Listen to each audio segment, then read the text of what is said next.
বন্ধুরা বসে গেছি খেতে। দেখো দুপুরে আজকে শনিবার, তো রান্না বান্না করে নিয়ে বসে গেছি। থালে থালে দেখো ভাতও গুছিয়ে নিয়েছি, আর এক একটা করে বেগুন ভাজা দিয়ে দিয়েছি থালে। আর এদিকে আছে দেখো টমেটো চাটনি। আর এইটা যেটা দেখো এদিকে, এটাকে আমাদের উড়িষ্যাতে বলে ডালমা, বুঝলে? যারা উড়িষ্যা থেকে ভিডিওটা দেখবে তারা তো জানো এটাকে ডালমা বলে, আর যারা অন্য কোথাও দেখবে তারা শুনে নাও এটাকে কিন্তু ডালমা বলে।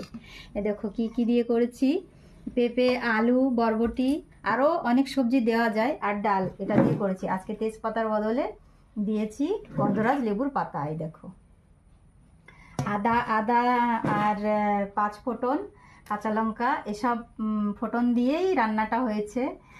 আর ডালমা, এটা আমরা ডালমাই বলি।